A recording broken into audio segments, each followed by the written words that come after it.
Okay.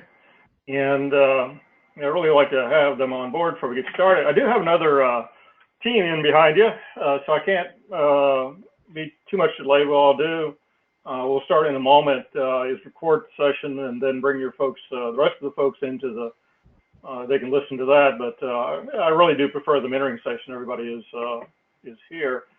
And I just send a thanks to Matthew for sending the update of the slides, which has some of the other things we'll talk about, which are really important. Okay.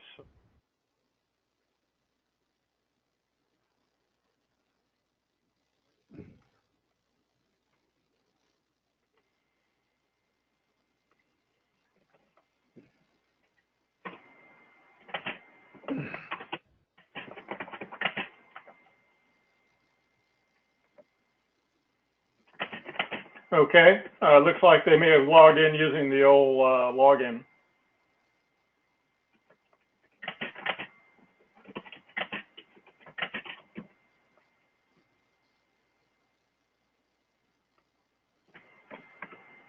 Looks like we may have introduced Danelle last time to you, and I believe she will be joining our cohort. She actually has an opportunity to either this one or the one that follows, and just because of our situation is somewhat limited, but I do believe she'll be joining us, and so we'll have another Air Force member in the cohort.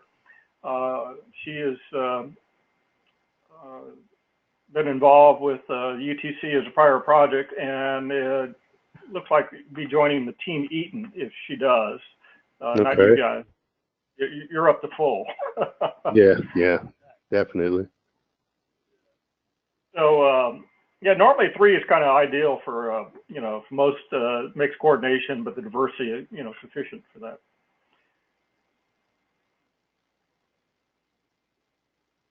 Okay. And let's see, anybody on video? Can you see me on webcam? Matthew says he can. Yes, sir. I can see you. Okay, that's a little bit different experience than just the voice. So I just got in, was at work, sweating traffic a bit, working Pentagon, coming down I-95. Commute is always a character building experience, and we never know. It's also theory of variation. You never know what's going to impact on the ride. And we use a system called slugging up here. Do you know, any of you guys know what slugging is? I haven't heard that one. Okay. It's basically, I think, somewhat unique to the Washington, D.C. area, but it's basically organized hitchhiking. You can go to lots. They've actually developed parking lots where commuters will park near their homes, and then people will come by and pick you up because they have HOV lanes. And if you have 3 people or more, you get to drive for free. If you don't, it's very expensive. Sometimes my house to the Pentagon could be like $25 to use an HOV lane. Wow. So if you swing by, you can do it for free. So that is the system that is extremely popular here. And the Pentagon is a huge, huge pub, which is good for me because that's where I work. So I usually do pick up slugs, and I'm called a body snatcher when I do that. And the people that jump in the car are called slugs. So slug line is what the term is commonly around here. It's major transformation.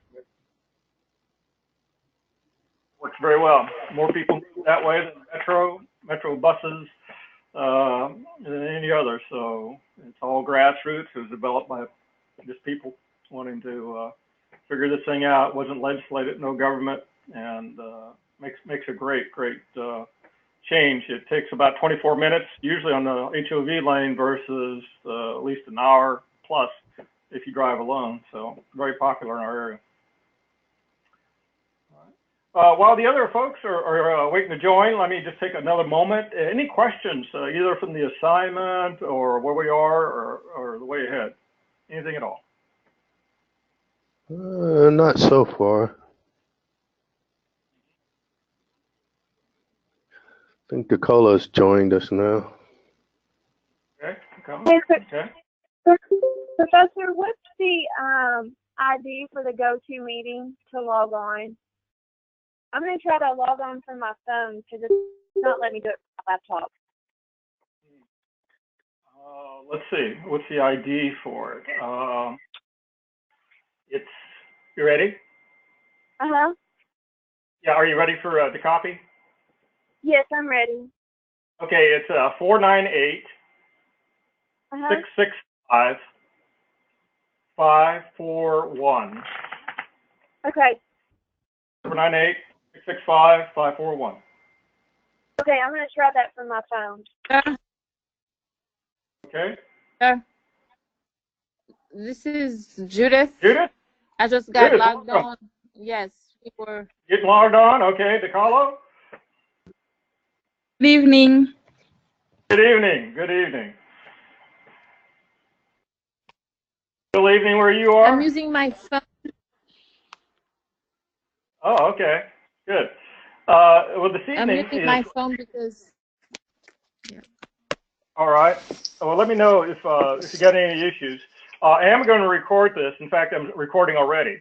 And so this will be available just in case anyone gets disconnected or rejoining. So I'm glad that you're able to log in and that we have some time. I really wanted to kind of catch up on your projects, have a chance to kind of really talk about the primary focus on the measurement plan. And so it'll be kind of just a give and take that we have here. And so for this session, as we go through it, we'll talk about some things, or maybe things you may need to modify. I want you to kind of consider, and then update this as necessary. Then when we get back next time, go back into the set of slides, and lesson 2, it's got the list of all the slides. And I want you to kind of put them all together because, again, this is an integrated story. And we're going to reflect on some of the other ones, not just on the data collection plan, but on the problem statement, CRM, process map. And so as we go through this, it'll be the same case. So add to the same set of slides here the whatever corrections from tonight, then also in the fishbone and Pareto chart, and then we'll basically have a similar type of discussion and focus mainly on those areas next time, but also we'll try to touch base on the charter and talk a little bit about that tonight, but I want to spend most of our time in talking about the data collection, kind of get an idea from where you were.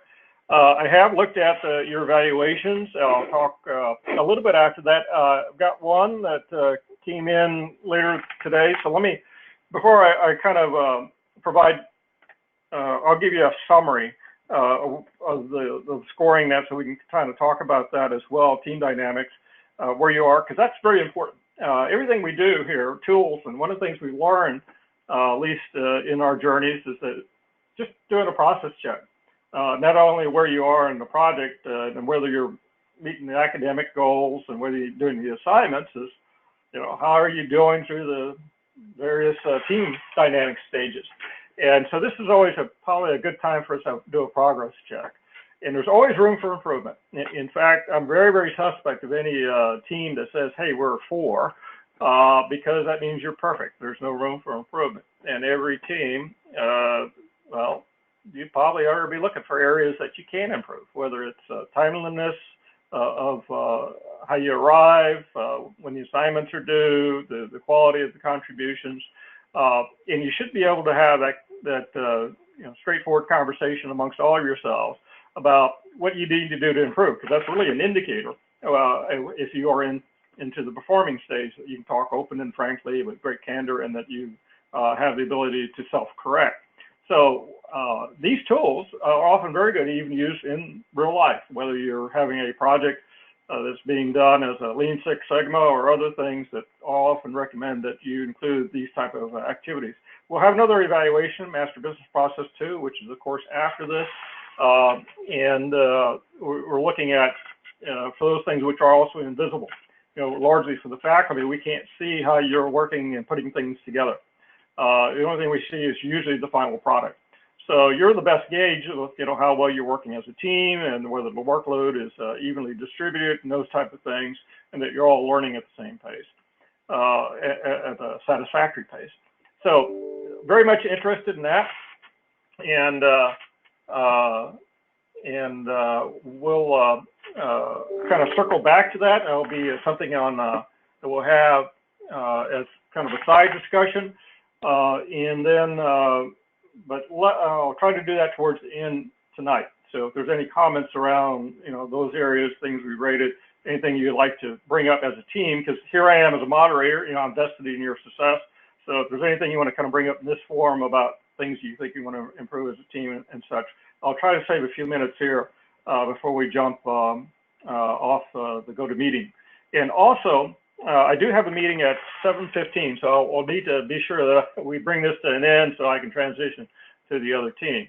I'm not going to dwell too much, but let me ask, any further questions here before we kind of go into the slides and where you are? Anybody have any issues or things that you want to bring up?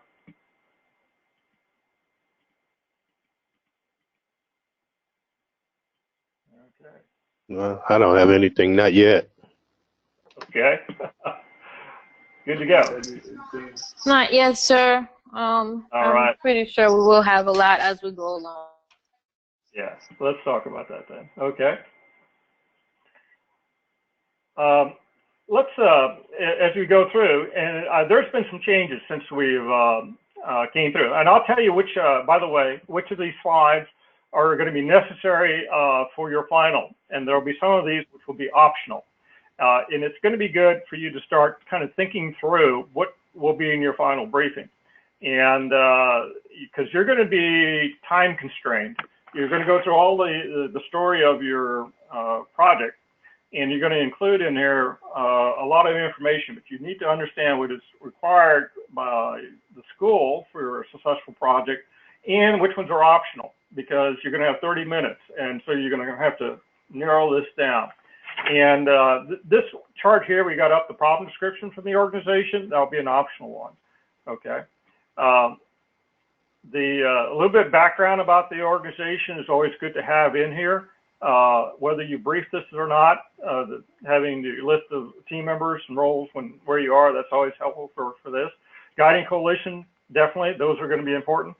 And this is Major Dunstan. Did I see Lieutenant Colonel here someplace? Yes, his rank needs to be changed. Yes. Okay. Did he get promoted because of the good work you've done on the project so far? Oh, absolutely. Well, let's hope that's the case. He'll make a 06 full bird with the success of your project. And by the way, I've had several students come up to me, in fact, at graduation or later, and say, hey, they got promoted because of the work they had. So I hope his good fortune will be something you experience, and then you can pack this into your resumes and accomplishments that are very important. And so no changes to this, I understand, and right.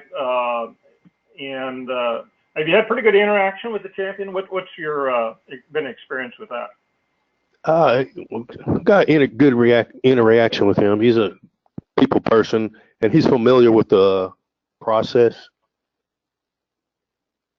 Okay. And very much vested, I imagine, to get this stuff finished up, right? To improve this readiness rate. Yeah, he's anxious to see, what we do and what we come up with. Okay. All right.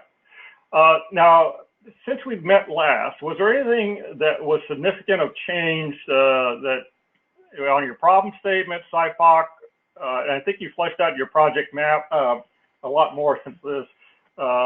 Was there anything from you as a team that you wanted to highlight that has changed since I've met with you in Master Business Process 1, I think it was? Don't think so.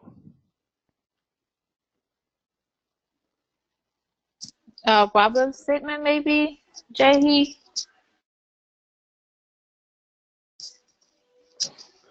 Okay. I think that might have been true as well.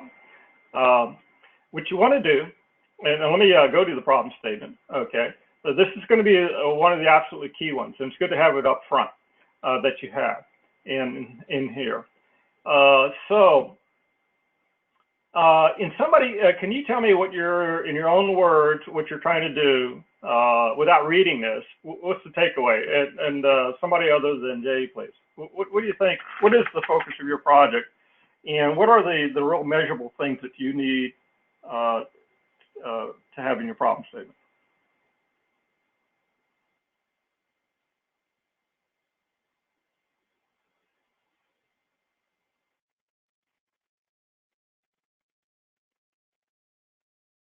Okay, I'll try this one, sir. Judith. Okay. So the unit has a very important mission. In order to meet that mission, they need those aircrafts to be in top shape. However, the problem that we've encountered is the downtime that those aircrafts stay on the ground due to maintenance. And if we have any unscheduled maintenance, it's been hard to get the parts in, and in order to get the parts, there are several levels of requirements or several levels of maintenance that we have to go through, such as like how to get the parts and the time that we get the parts to get them in and get to fix the aircrafts. And once the aircraft is fixed, then through the check, something else might pop up. So we're trying to find a way to get the parts in time and get those aircrafts off the ground. So measurable, the key thing we're trying to do is work against is time. So the longer they stay on the ground, they're not fixed, that leads to the mission, to the unit being non-mission capable. Okay, great. Anybody have anything else with that? I see Matthew, too wordy. Yes, his comment, I think. Okay. Anybody else have things? Did Judy say it well? Did anybody want to add, from your perspective? Yeah, I think they can do that better. I think what Judah said, it was well, but it was a lot of information. Uh-huh. Basically what we're trying to do, we're trying to eliminate or decrease the time that the aircraft sit on the ground waiting on parts to come in. Okay. And what we're trying to measure is the time that the aircraft are waiting on the parts and why. We need to find out why they're waiting on and what's taking the parts so long to get to the aircraft. Exactly.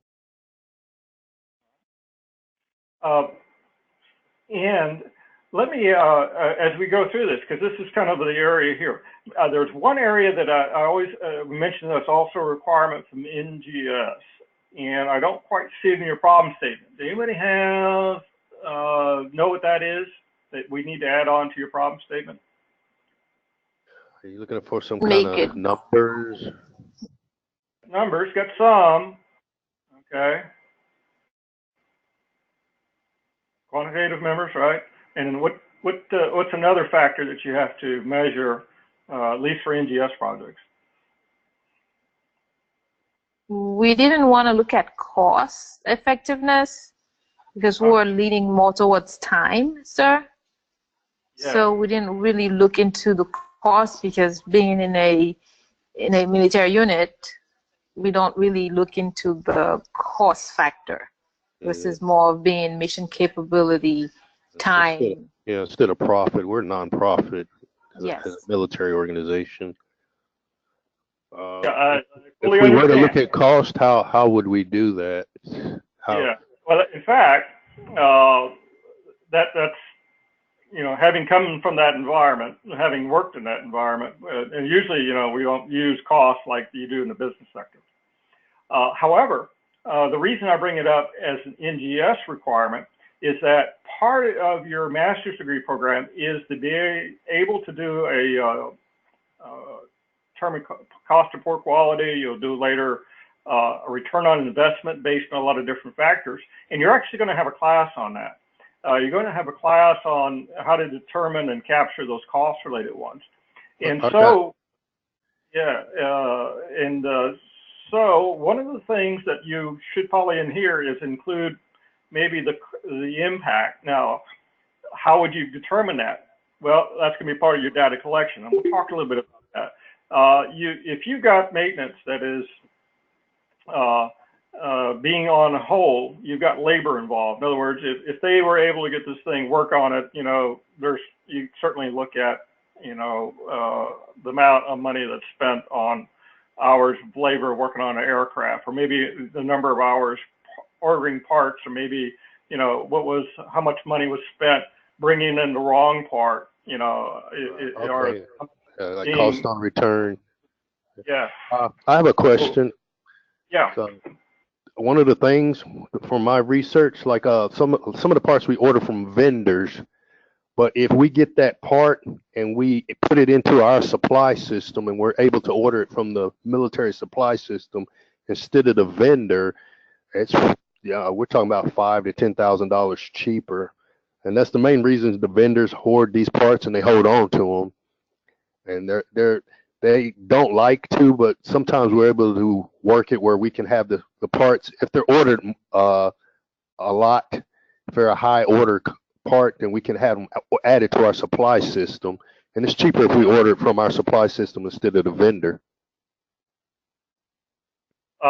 And typically, the parts that you are ordering are they fairly expensive? Very. Yes. Anything you have to do is high technology, like an airframe. There's going to be a lot involved with that. So, and usually you have a set budget for maintenance, and sometimes you can't order things. There's a delay because funding is not available. Don't know if that's an issue for you, but sometimes to track the expense of that, or if it's a very expensive item and you ordered it and it's not being used, sitting on the shelf, people are very concerned about that. So that may be part of the scope, but something you may want to even talk with the champion about. We do need to have some type of cost-related figure. So let's just have that kind of as a placeholder here that we may have discussion on that. And, okay, and you're absolutely right about numbers. You need to have numbers. And the focus of your project is primarily on the parts, right? Not improving the non-mission capable time. Is that correct? I mean, yes, sir. Part of. Yes, sir. Yeah. That's part of that. Yes. Okay. So, and later on when we look at the chart that you have, because there's other things contribute to aircraft not being available, right? There's yes, sir. The part may be available, but the mechanics haven't got to it, or the scheduling to it, or other factors may be involved, perhaps. Other than parts, but the focus is, out of your problem statement, is about parts. And what else is measurable in here? What other areas here do you think that you should have some measurements on?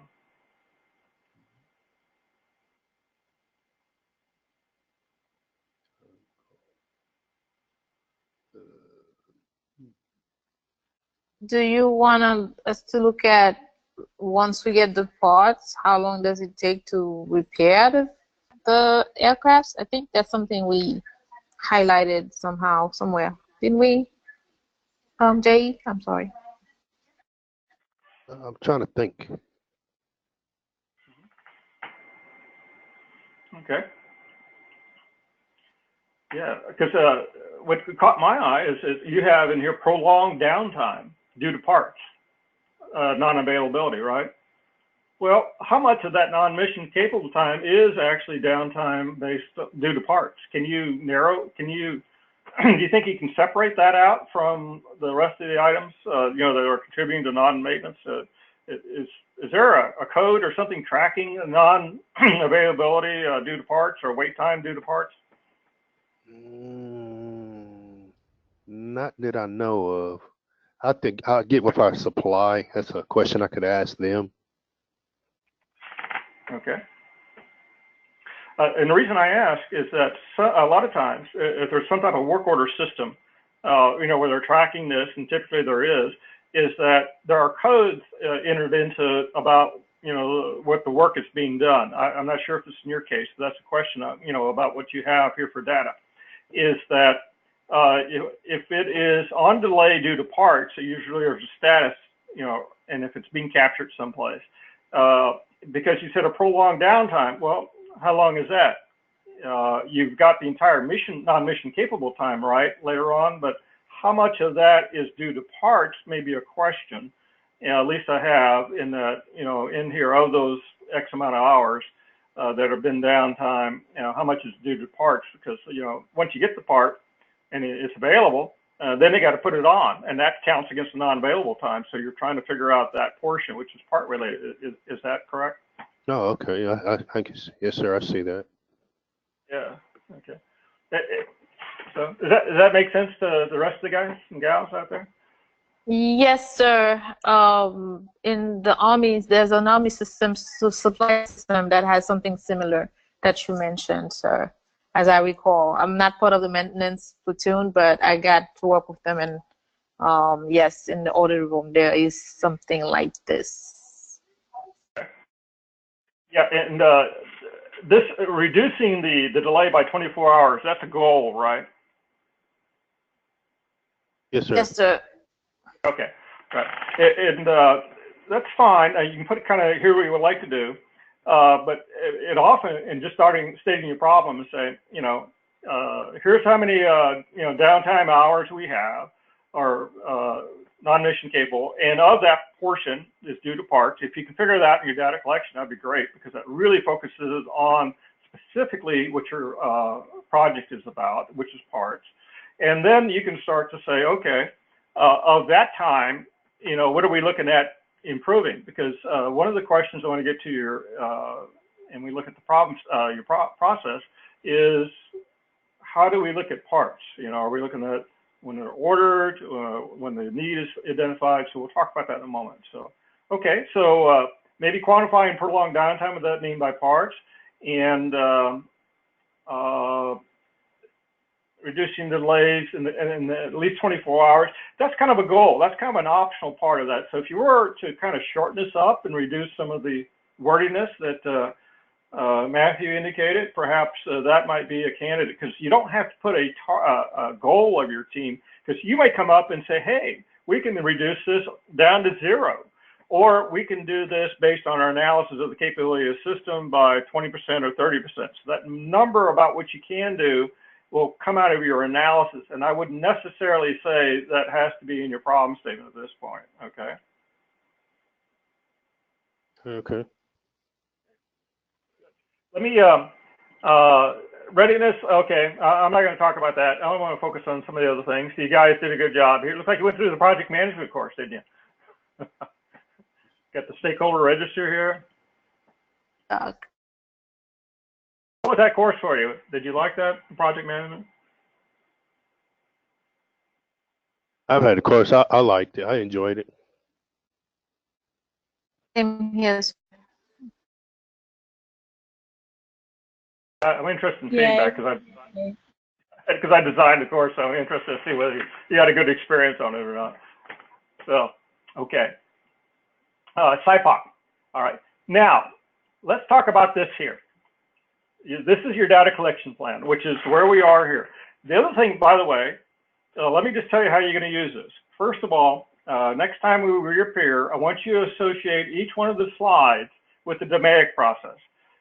Define, measure, analyze, and improve and control. We need to have this in by MBB too, but start thinking about this. Which slide does this relate to then in the DMAIC process? And what you want to do at the very beginning, you'll have another slide, with some diagram of the DMAIC model. You'll talk to it. It says, this is the methodology we are using as a team, okay? We're going to basically tell you, how we follow this methodology. We'll associate what we provide to you with each step of the DMAIC model. And so it's a good way to either then show by graphic, or maybe just put on each slide, this is a define phase. This is our measure phase. This is an analysis phase slide. And so that then shows your ability to use the terms and apply the methodology in here. So the data collection would be in what phase of DMAIC? Which one would that, which step would that be associated with? This slide here you got up.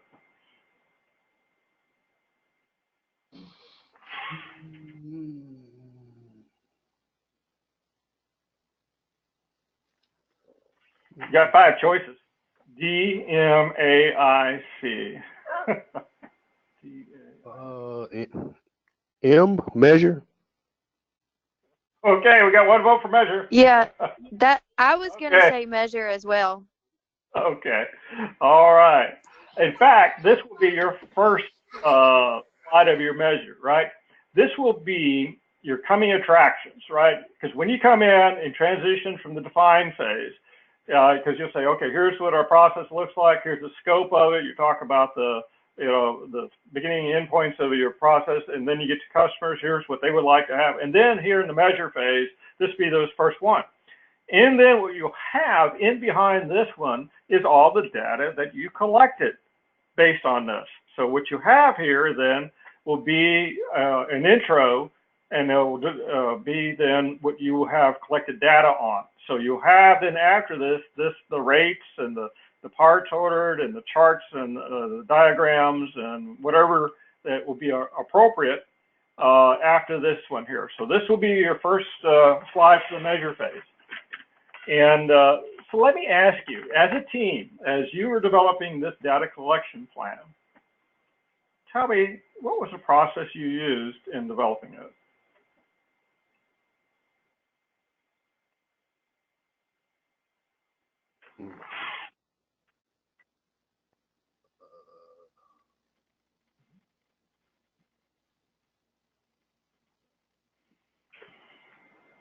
Did you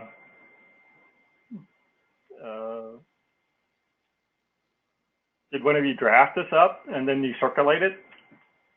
Or how did you go about developing this? It was drafted and then we circulated and we got input, everybody's input on it. Okay, all right. So what did you use to inform yourself of what goes on this data collection plan and the operational definitions, which Matthew just noted in his comment that may need to be in support of this. So now that's the question. What tools, what other things could you use, should you use in order to describe this data collection plan?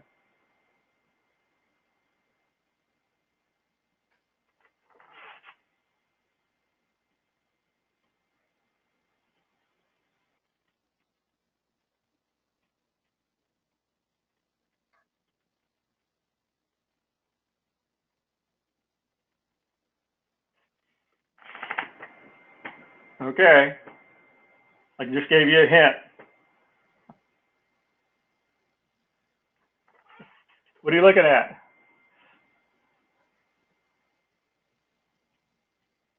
And don't tell me the ball game. In the evening news. Maria's hurricane track.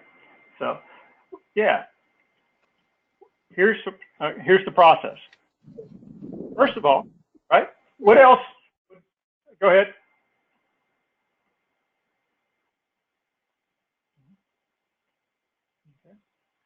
Let me just talk a little bit about the process of developing your measurement and how you use what you've already done. First of all, as a group, it'd be good for you to review your problem statement, kind of in the way that I just did, and say, okay, we're going to use this. What information do we need to capture in order to achieve the end of our project? So you go back in and say, okay, do we have measurements on prolonged downtime? Okay. Do we know how many parts perhaps, and you start looking at this and how many unscheduled maintenance opportunities were there, right? Okay, because you're not looking at just maintenance, but how many unscheduled maintenance opportunities? Because you're just looking at that part. Oh, do we have that? Do we have that information about how many of these 9 aircraft, because you had 9, I think you indicated in there, how many were in for unscheduled maintenance? And when were they in, perhaps? How far back are you looking? Are you looking right now? A year, 2 years? Whatever. Yeah. Hey, what do you think? Yeah, we went back a year. We went from July to July. Okay, good. Okay, and we want to look at delays in ordering the parts, certainly. Okay, we want to look at the parts impact on the overall, non-mission capable time. What portion of that perhaps would be, and so this is one thing you would use, and that would be a tool. Okay, what else might you use, you think, of all the charts you've already developed and helping you figure out what goes into your data collection plan.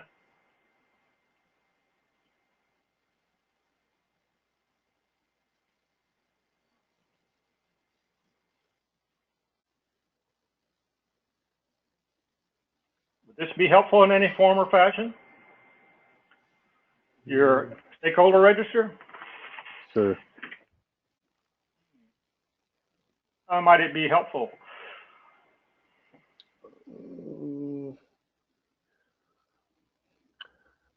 We know what we were working to. We know what the champions and our stakeholders, what their goal was, what we were trying to work toward, I guess. Yeah. Okay.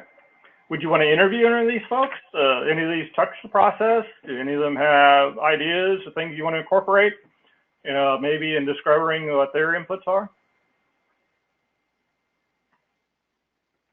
Okay. Hmm. Yeah. So just kind of consider that. In here, you certainly are getting data from, but if you're going to do any interviews where you sit down and ask these folks, and maybe a different set that you have, but you may want to use this also and say, what are the data we want to collect? Who are the key folks in here that we may want to look at that are inside and outside the organization, and whether we're going to actually go talk to them or not. So that may be something you want to use. Okay. All right. And your suppliers, right? Where the parts are. I understand that you got some on post, you got some on base, right? You got somebody providing you parts on post, and you got some separately, right? Yes, sir. Okay. All right. So are you collecting data from their point of view, as well? Are you going to do anything to perhaps? So this might be helpful in figuring out, some of the things in here. Let's see. Do you have a CRM? Yeah, here it is. Okay. Now, okay. What are you going to measure? How this might be helpful for you to what you're going to go on to what you're going to collect data around?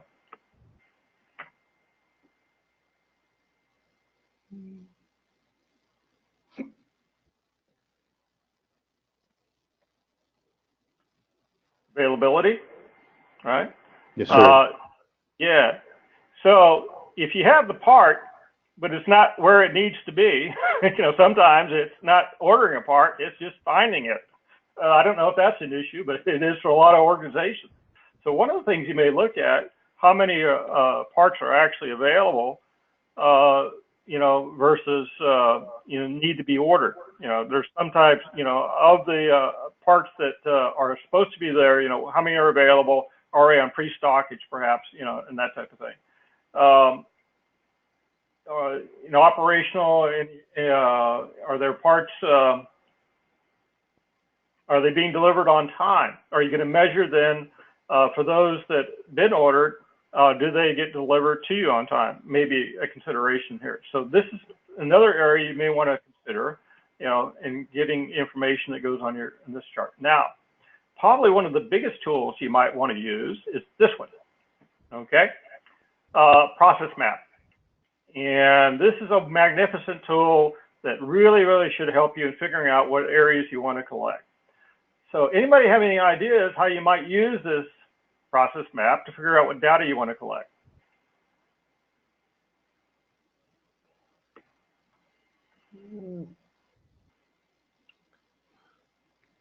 I don't know, I guess with the process map, you're able to focus in on specific areas of the process.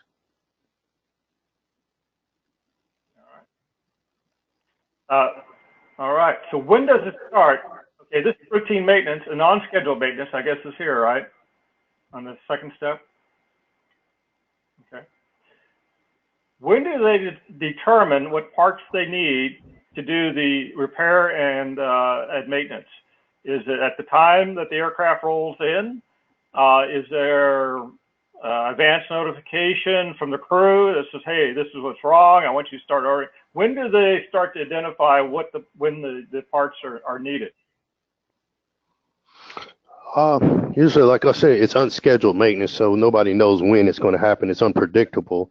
But once that's been identified, we'll have a team or crew, whoever deals with that part of the aircraft, they'll go out and troubleshoot to see if it can be fixed on spot, or sometimes it's as simple as recycling a circuit breaker.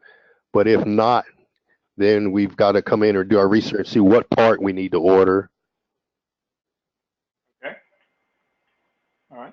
And so when that identification is done, in the process, sometimes it can help you on the time element of this, are the parts being identified in a timely manner. But the other thing, kind of a rule of thumb, is that diamonds are a consultant's best friend, right? A diamond is your consulting best friend. And what you would want to do, anytime you see a no in the process, anytime there's a diamond, in other words, if our part's on hand, no, you want to collect data. Why aren't they on hand? In other words, what's the nature of the part, maybe by type or aircraft frame, or is there any type of trend of which parts are needed? And so wherever time that there is a no, where something goes back in the process, where there's rework, where there's something isn't available at the time that it's needed, where it is needed, you want to then start to collect some data, because that is taking time then out of the process. And so our parts on supplies on hand. So for the on-scheduled maintenance, for those on hand, is there any way to figure out what parts were not available for those airframes and at the time that they were needed? And I don't, going back, it may be hard to capture that. I don't know if you can go back and capture that for the maintenance been done. You said you were going back, what, a year? Yes, sir. Yeah. How would you capture that? Is there any type of log, or is this just institutional memory about what parts were missing at the time they needed? Supply, I think supply tracks that. Okay. Sometimes we'll order the part, and sometimes it's back ordered, or sometimes the vendor doesn't have it. Sometimes we've got to order it from a whole another base across the state, or even out of the country. It's several different factors why we don't have the part. And then sometimes one of the things I know is staffing. Most of our maintenance is done on mid shift, and supply doesn't have a mid shift. So we order the part, but we've got to wait for the supply to come in the next morning to order it. Yeah. Okay. So are you guys, just listening to Jay, what he just mentioned, are you guys smiling as big as I am right now? What would you do? Maybe, sir. Yeah. What would you do with what Jay just mentioned, right? Tell me what type of tool would you start to collect and what was he describing?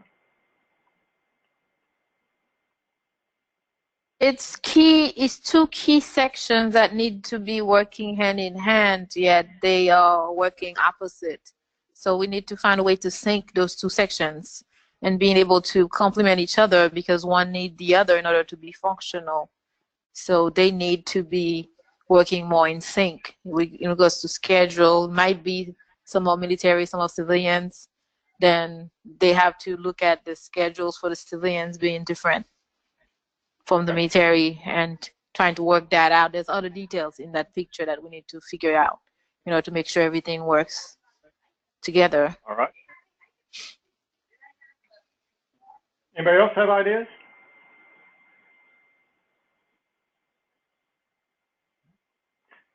Because you started describing, right? Well, all the reasons why the parts aren't there. Well, sometimes we have to order it, this part that goes from Timbuktu.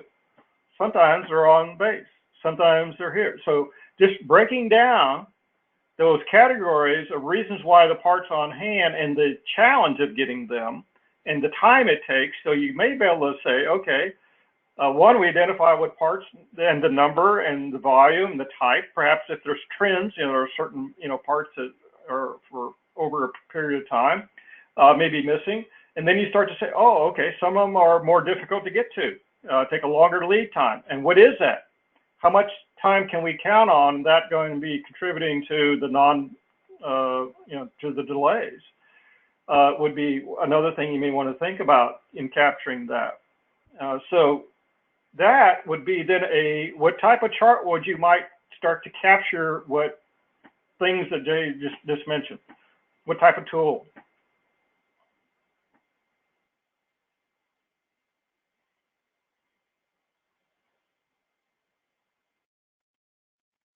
You guys were around last week, right?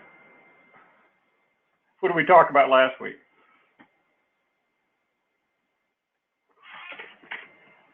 Remember the two charts we talked about last week? The fishbone diagram and the, Rado. yes. Yep. Okay. And see, this is a very, and we say, okay, why aren't they on hand? And then you can do, you know, all these causes are not on post. You know, you start to say, what are the reasons why the parts aren't on hand? Was it not identified in a timely fashion? And then you start to say, all these different reasons. It may be an ordering, you know, problem that they weren't responsive. The guy took a long time, and you know, the supply clerk took a long time just getting it ordered, you know, identified, but you know, they had to look it up or couldn't find it, or had to find an appropriate vendor, or they had to go through an outside source, whatever that might be. Is that you start to say, what are all the causes that are now contributing to why that part wasn't on hand? And then you can make a Pareto and says, of all the ones that are the reasons, you know, you can say, this is the one that's 80%. This is, you know, contribute, you know, these are the ones that are the most important ones we need to focus in on. And then you focus in on how do we fix those areas. So does that make sense? Yes, sir. Okay. Yes, sir. All right. Another way to use this chart, and Matthew brought it up in your comment there about operational definition. What does on hand mean? It seems simple, right? What does a part on hand mean? Is that somebody in your own words, what does that mean? You have it in your supply room, ready to be used. Yeah, it's readily available. Like Judith said, it's in our supplies. Okay.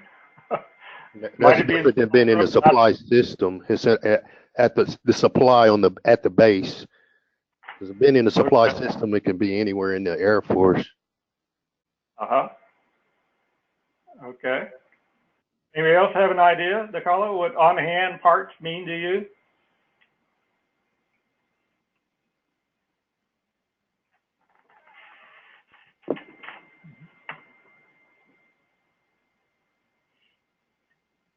Could that mean different things? It's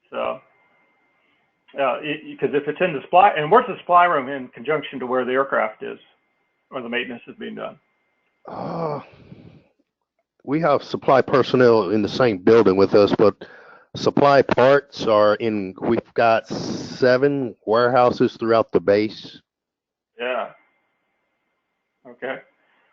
So you have transportation issues with each one of those, right? Or you have to go find it and pick it up, figure out where it is, yes, that sir. type of thing.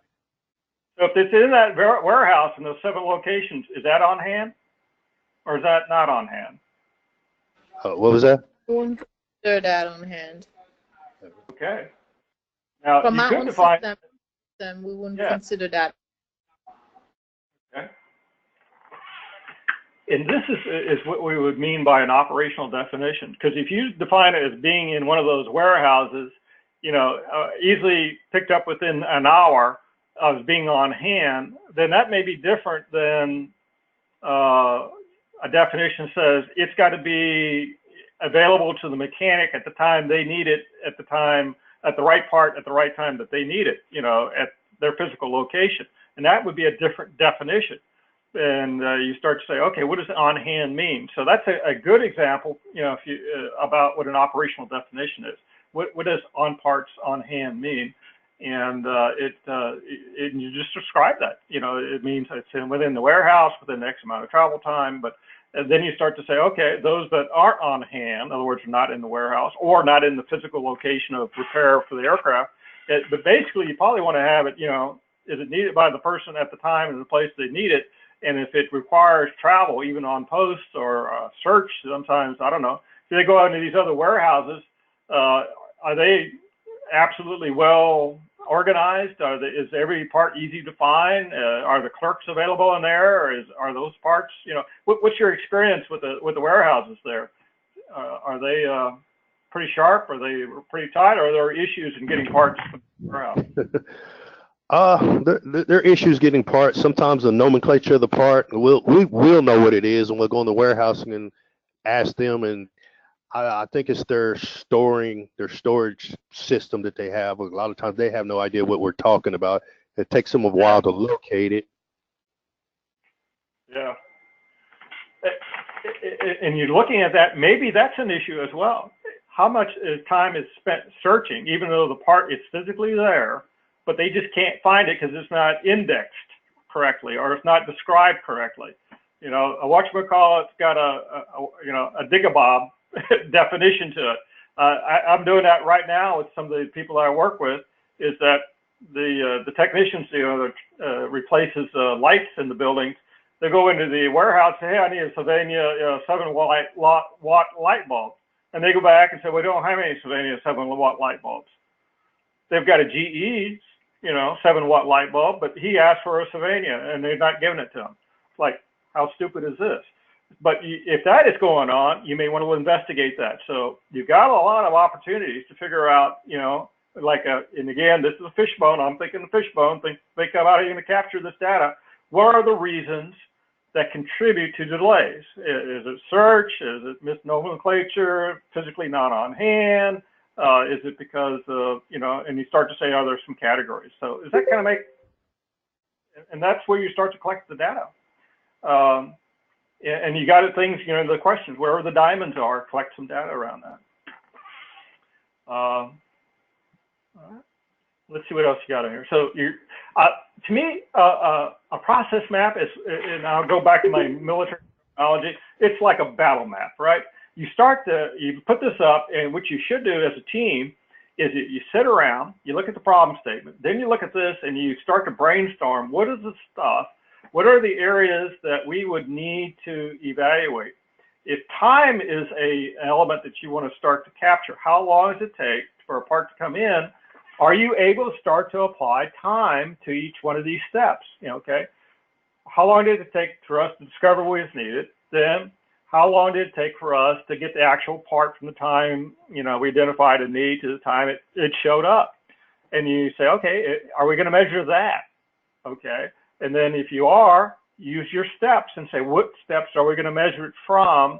And do we have any way to, whether it's a work order or something that's available for us that we can share, like an Excel spreadsheet, in other words, there's a parts ordering log, or is it all just people running around doing stuff informally and we have to collect some data from these people? Or maybe we need to interview them and just get ballpark estimates at the very beginning. Says, well, how long did you take in trying to run down this part?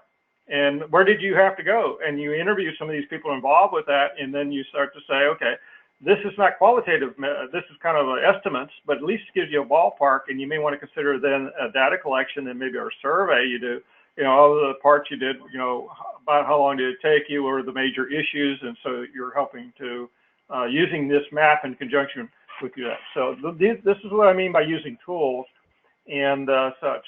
So does that make sense to you guys? Yes, sir. Yes, sir. Yeah. All right. So you use this. The other things you got, just common sense. Figure out, because you want to also look at capturing costs. So you may look at the parts, look at the amount of time spent, because you got a lot of folks running around just looking for parts, and they're supposed to be, turning wrenches. That's cost avoidance. Okay, the amount of time, an E4 or E5 or whoever's involved with this, or maybe a civilian that's on contract driving around looking for stuff. That's wasted time. When you have your lean course, and I'm kind of leaning forward because a lot of things now, when you go to lean, you're going to be collecting measurements, and time's going to be one of those things. Non-value added steps, anything that is not of value, that is costing you time, you're going to want to collect some data around that. And you're going to have a lean course and do value stream maps later on, and start collecting that data now. It's going to be really, really helpful when you get to that course. And so let me talk about the collection plan here. Okay, in addition to the Stuckey here that is living in the organization and you getting it, what I would like you to include on this is who on the team is going to do the analysis of this data. And so what, and if you take a look at this, it's just not getting the data. Now, how much of this data, what is the FNC rates and standard? What is that going to do for you here?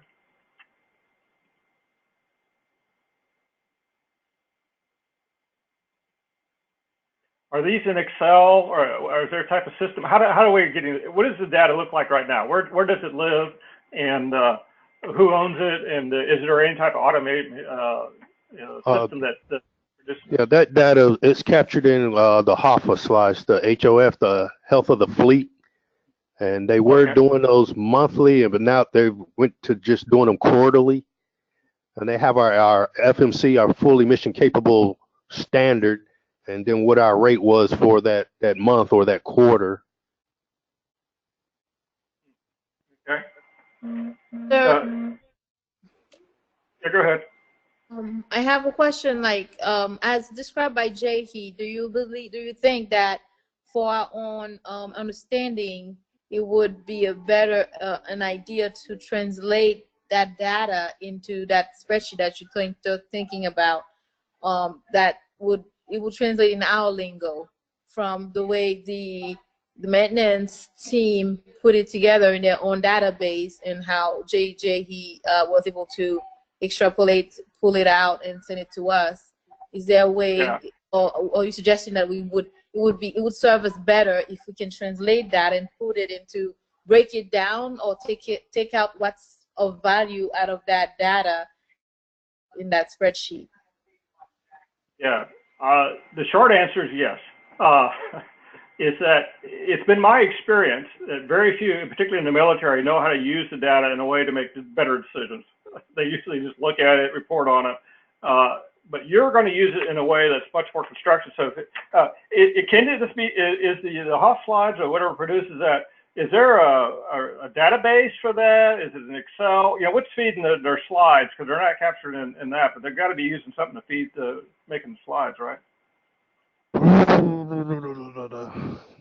There's a database. We have a plans and analysis section that does all of that. Okay. Are they available to you, or is that part? They are. Okay. All right. So you might want to just ask that, you know, and if you can get something that you can export to Excel, which is usually true of most databases, is then you can share that amongst your team members. And that's something then you start looking at and say, how are we going to look at that? And that's the important thing. I want you to think, like when I talked to you about this, you know, how you're going to capture root causes, you know, is thinking of what charts and how you're going to collect it. And a lot of times when you get Excel, you may look at it and say, okay, we can break this down by types of parts. We may be able to look at the date that they ordered, the date they arrived. We can maybe associate that when that aircraft was in for non-scheduled maintenance. And so you need things like that, like how many aircraft do we have in for on-scheduled maintenance over the last year? Okay, all right.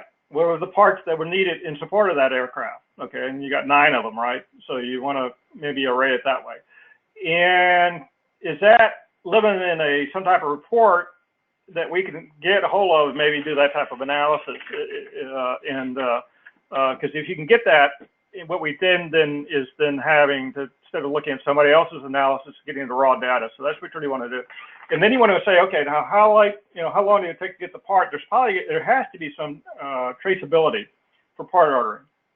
So whenever the part was identified, which was probably like a worksheet or some type of form where they identified what they needed, and then how that got translated, how long it took to get it ordered, then after it got ordered, where did it go, how long did it take? You know, you start to look at that. So what you really want to kind of have is that ability to just track the life cycle of that part from the time it was needed to the time they went to supply.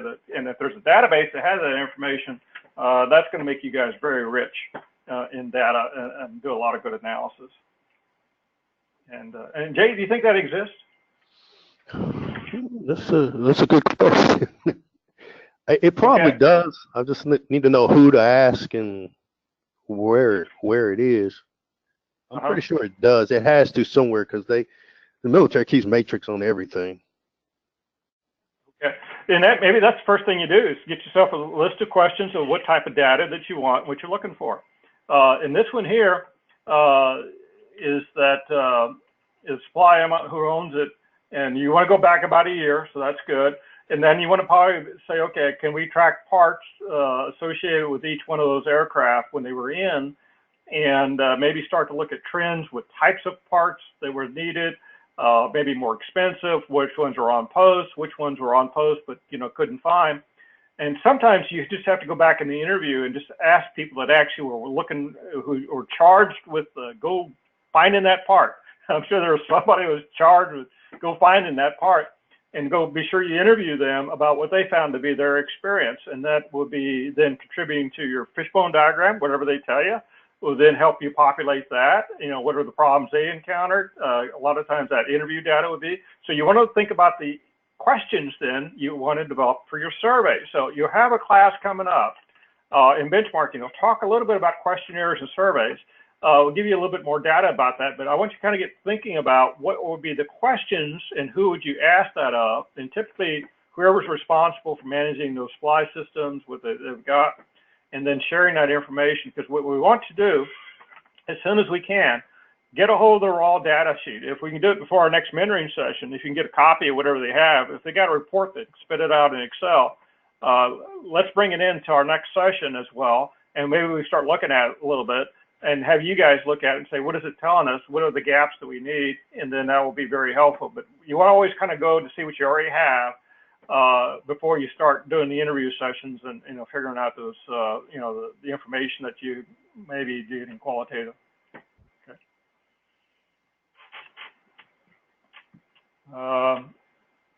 Okay.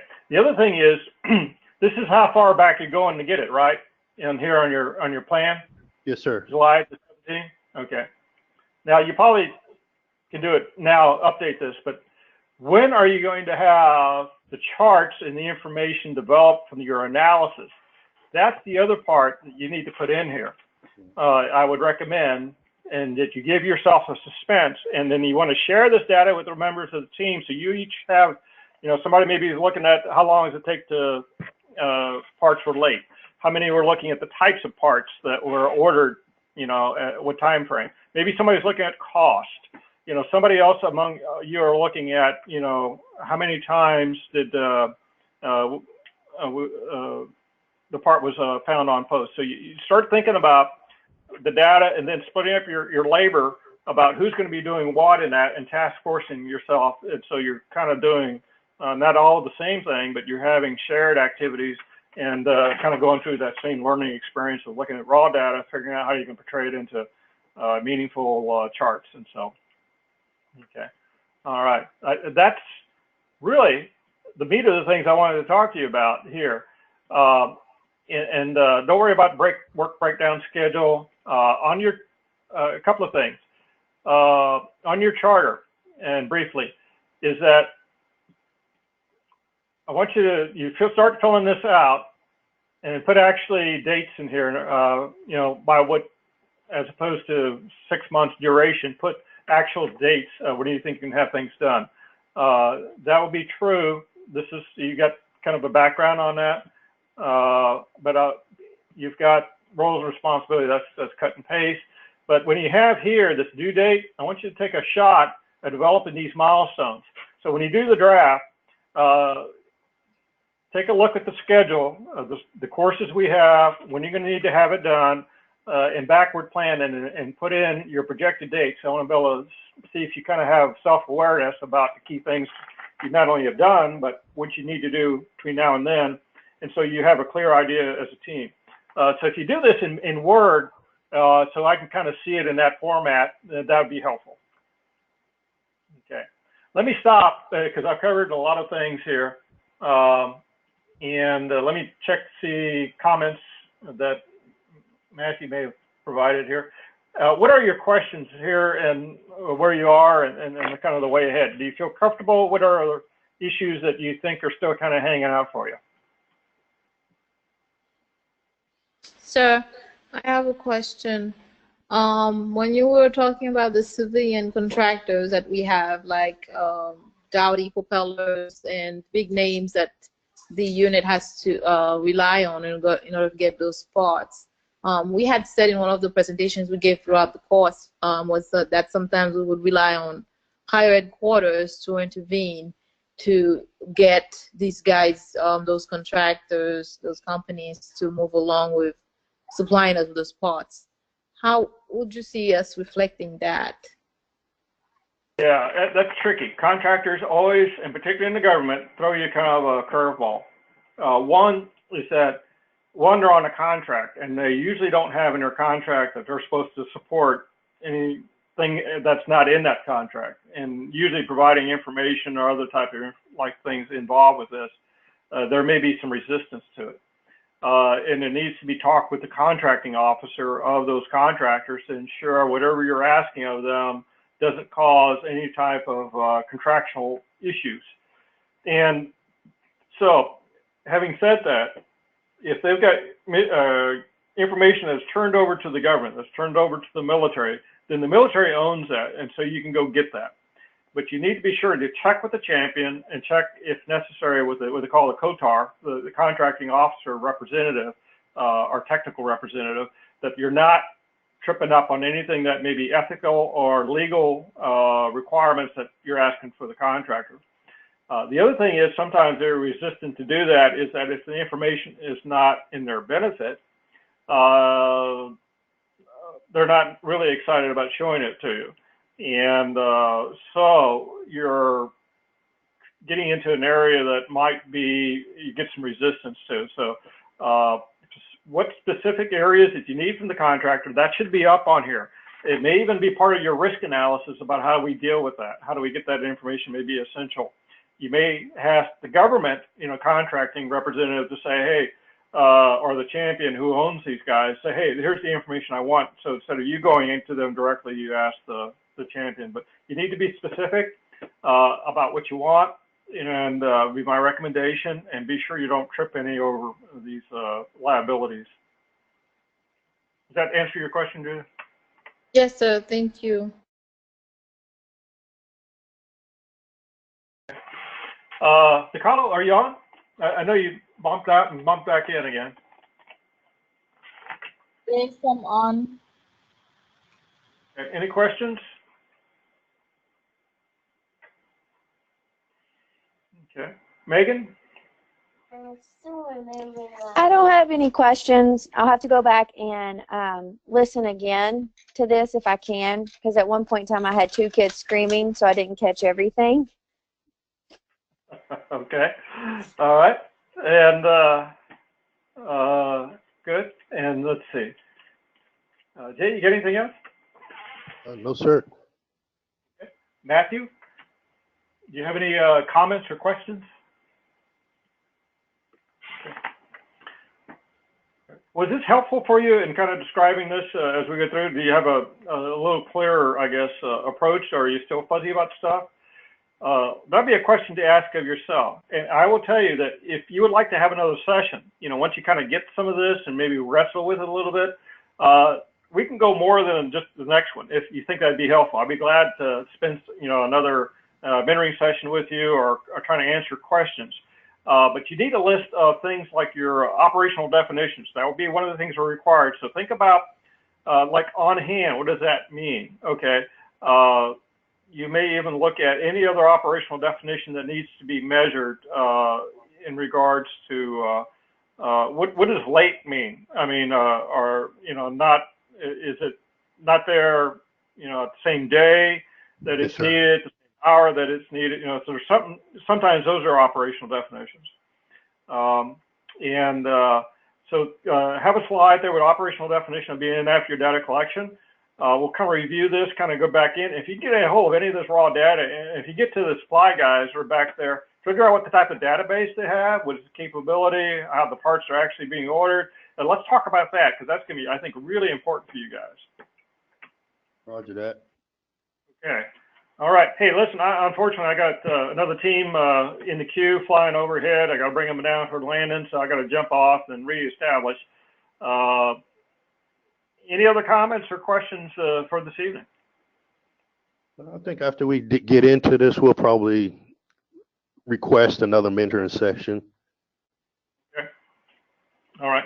And if you start, and I want you to think about how you're going to develop a Pareto or in the fishbone diagram, because I want you to either, like what you talked about, you can start to do a fishbone diagram on all the reasons why things aren't, parts aren't available, or all the considerations. Is it order off post, not available within the warehouse, and procedures for finding a misnomer, misidentification of parts. A lot of things you can go through and saying these are all the reasons that are contributing. These are the X's that are contributing to the delays, and then you can put those in fishbone, like procedures, maybe training of the individuals, maybe distance between supply and where the maintenance is being done, transportation factors. So all those things that you can put onto these type of charts, and I want you to think about that and doing some notional data in those. So when we do the mentoring session 2, you can be able to develop those charts using, some notional data, if not actual data, so I can see how you're kind of developing that. If you want to have a third session, we talk about, one in between and just talk about that, let me know. I'll be try to work that through. So I am going to record it. I'll send it over to the good folks in NGS, transcript, and send it over to you so that you can review this as well as have a hard copy. So thanks, everyone. Appreciate you hanging in tonight, and good job for what you have here. Got a lot of good stuff. I'm kind of excited about it, and I think you're going to be able to, once you get the data that's a little bit more specific, you'll be up and running. So thanks, everyone. Have a good night. Thank you, sir. Good night. Yeah, I see.